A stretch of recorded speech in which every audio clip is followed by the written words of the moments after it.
ಮನೆ ಪಡೆಯುವ ದಿನಸಿ ಸಾಮಾನು ಕುರುತಿನ ಮೇಲೆ ಮಲ್ಲಮ್ಮ ಮನೆ ಯಾವುದೇ ದಿನಸಿ ಸಾಮಾಗ್ರಿಯ ಪಡೆಯುವುದಿಲ್ಲ. ಸೊ ಬಿಗ್ ಬಾಸ್ ಕಡೆಯಿಂದ 2ನೇ ಪ್ರೋಮೋ ಬಿಟ್ಟಿದ್ದಾರೆ. ಈ ಪ್ರೋಮೋದಲ್ಲಿ ನೋಡಕ್ಕೆ ಹೋದ್ರೆ ನೀವು ಸ್ವಲ್ಪ ಕಾಮಿಡಿ ಆಗಿರುತ್ತೆ ಮತ್ತು ಸೀರಿಯಸ್ ಆಗಿರುತ್ತೆ. ಯಾಕಂದರೆ ಮೊದಲನೇ ದಿನನೇ ಬಂದು ದಿಲ್ಸಿ ತಗೋಬೇಕಾಗುತ್ತೆ ಇವರು.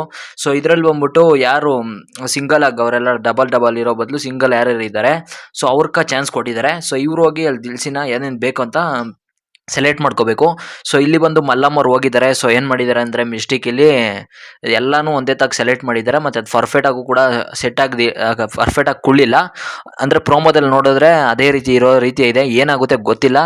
ಆದರೆ ಇದನ್ನೇ ನಾಮಿನೇಷನ್ ತಗೋಬೋದು. ಸೊ ಮಲ್ಲಮ್ಮನ ನೋಡಿದ್ರೆ ಸ್ವಲ್ಪ ಕಾಮಿಡಿ ಅನಿಸುತ್ತೆ ಮತ್ತು ಅವ್ರಿಗೆ ಅರ್ಥನೂ ಹೋಗ್ತಾ ಇಲ್ಲ.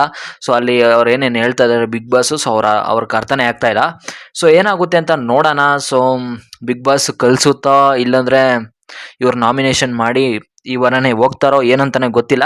ಸೊ ಕಾದು ನೋಡಬೇಕಾಗುತ್ತೆ. ಸೊ ನೋಡೋಣ ಏನೇನು ಆಗುತ್ತೆ ಅಂತ. ಸೊ ವೆಯ್ಟ್ ಮಾಡ್ತಾ ಇರಿ. ನೆಕ್ಸ್ಟ್ ಏನು ಪ್ರೋಮೋ ಬರುತ್ತೆ ಅದ್ರ ಬಗ್ಗೆ ರಿವ್ಯೂ ಮಾಡ್ತೀನಿ. ಮತ್ತು ನಾಳೆ ಇವತ್ತು ನಡೀತಿಯಲ್ಲ ಅದನ್ನು ನೋಡ್ಬಿಟ್ಟು ಬೇಕಂದರೆ ನಾಳೆ ರಿವ್ಯೂ ಮಾಡ್ತೀನಿ.